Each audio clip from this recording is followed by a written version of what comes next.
Let's make a material for a swimming pool. So you would probably think that swimming pool is a simple water, maybe with blue tint or something like that.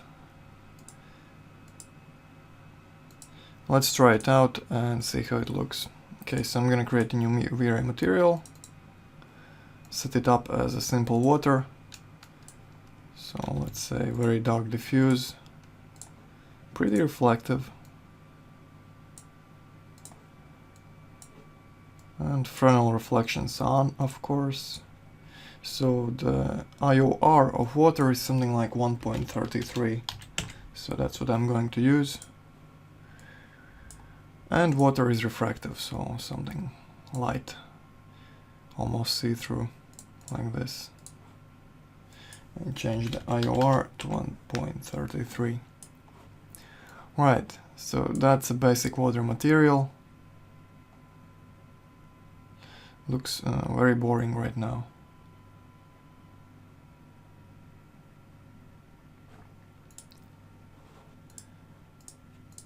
Okay, so if you look at the examples of some pool images, you'll see that there are some ripples on the surface, some little waves. Okay, so this image is perfectly still, and it looks very bland and boring.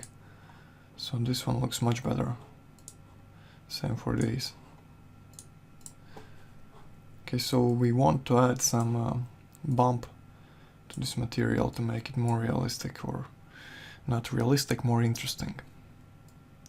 Okay, another thing you might want to enable is affect shadows option here in the refract section. This will allow the light to go through our material and illuminate everything below it. Okay, like that. So now you will notice that the water almost disappears. It's very hard to see and it looks just basic gray or transparent. So that's why pools usually have these blue tiles inside, blue tiles on the walls and on the floor. So we're gonna quickly set up a blue tile material. Let's name it blue tiles. You can use a 3D Max built-in procedural tiles map here. It's perfect for this occasion. Okay, I'm gonna drag and drop.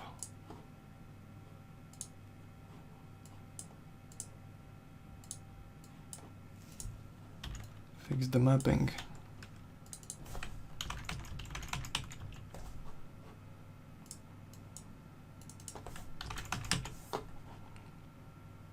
Alright. So for tiles, stack bond works just fine. You can try different presets, but for pool it's usually perfectly aligned like this. So you leave it at stack bond and go down to advanced controls. Right, so now we want to set up our colors, something blue.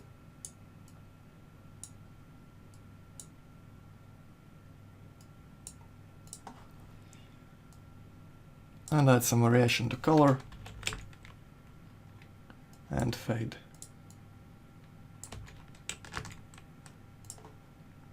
Maybe a bit more saturated, like this. Right, and the seams are usually maybe white. So let's set it at white to 30. And increase the count of the tiles. Let's try 50 by 50. And more. 100 by 100. And reduce the seams.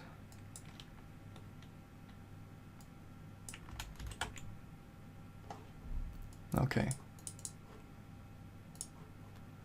See how it looks.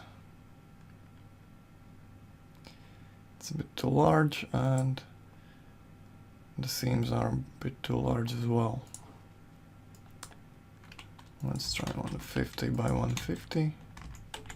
Okay, now let's increase the tiling. Looks like 100 is the maximum amount possible here.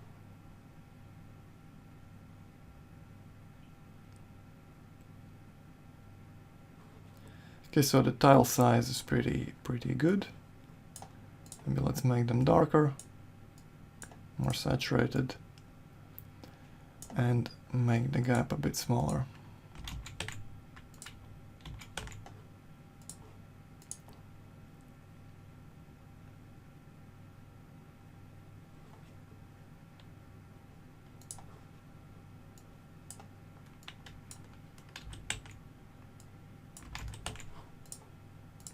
Just experiment with the colors and the values until you get something you like.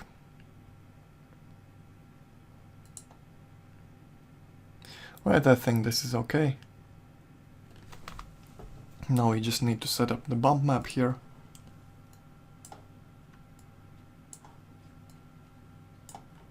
Okay, let's reduce the blurring. And copy the same map to the bump slot. Right, and in the bump slot we're going to reduce the color variance to 0, fade variance to 0 as well, so make all the tiles even, and change the color to medium gray.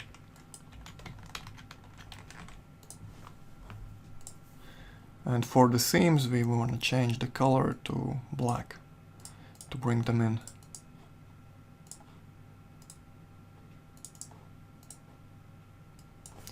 Okay, maybe let's reduce the blurring a bit more. And let's see how that looks.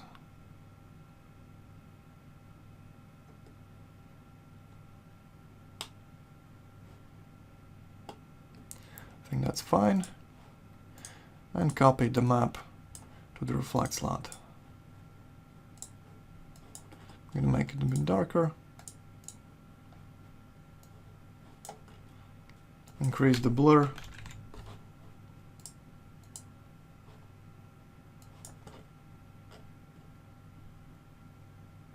And reduce the glossiness to, let's say, 0.8. Right. So I think this should be fine.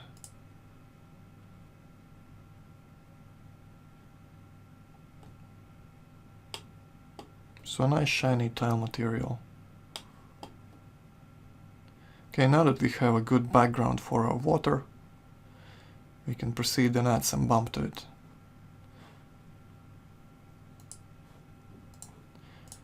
Okay, maybe I'm gonna make it a bit darker still.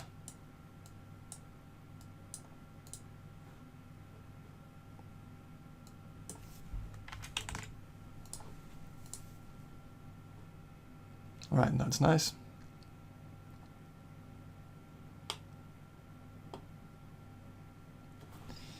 And let's move to the water material.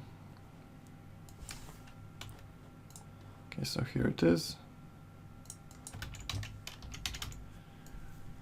And we need to set up a bump map.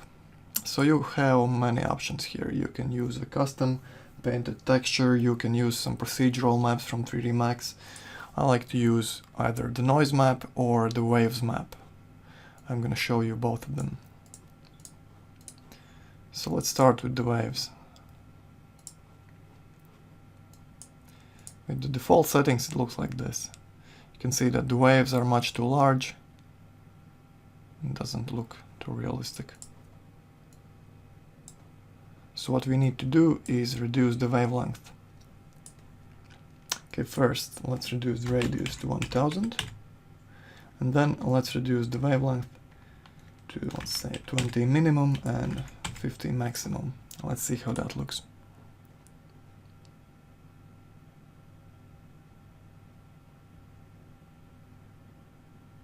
Okay, it's still a bit too large.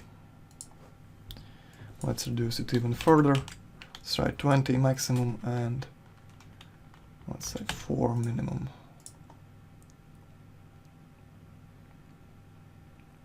It looks a bit better.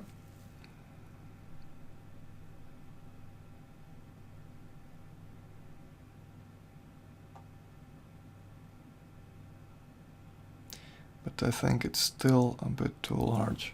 I think the wave rate is too much. Let's try 250 here to make the waves rounder.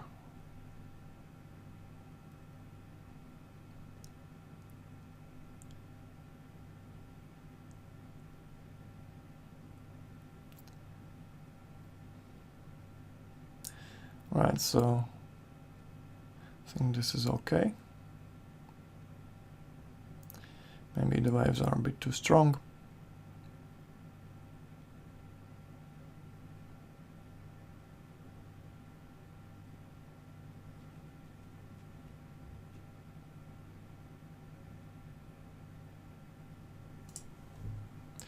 Let's make them a bit weaker. Let's try 15.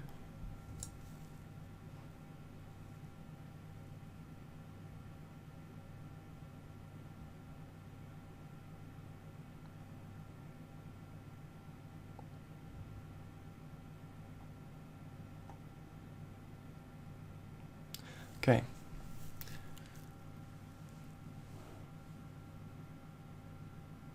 Looks better.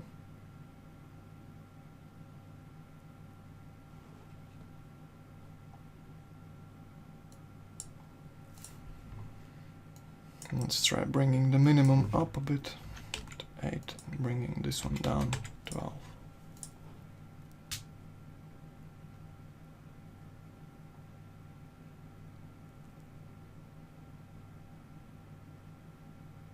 So experiment with these values until you find the look that you like. You can get all sorts of results from this. Right. If you want a more realistic render, you can enable caustics in V-Ray settings. And it should give you a lot more realistic result for pool. It takes more time, but it's pretty good.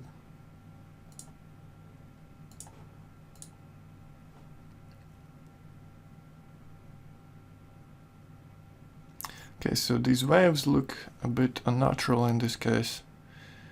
Maybe let's try using a noise map here instead of waves.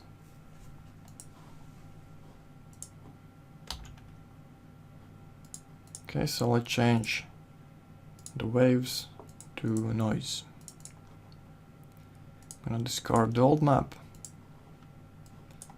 reduce the size, maybe 20 for starters. Let's see how that looks.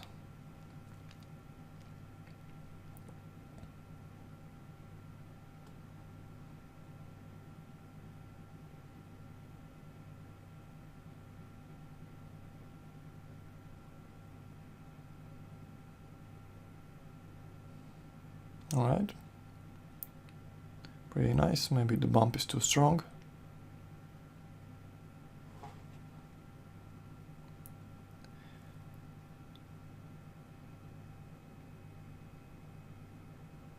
You can also mix together two bump maps.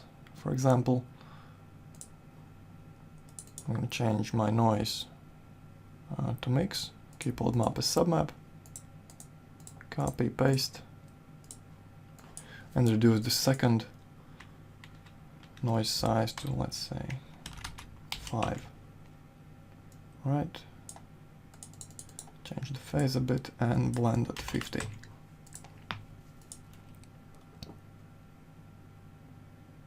So now we should have some larger ripples and some smaller ones as well.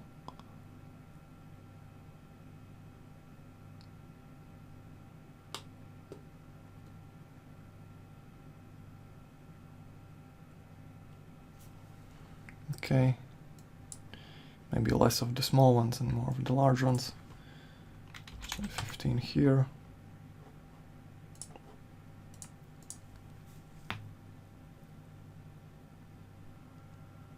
And that's the basic idea how you create a waterfall pool.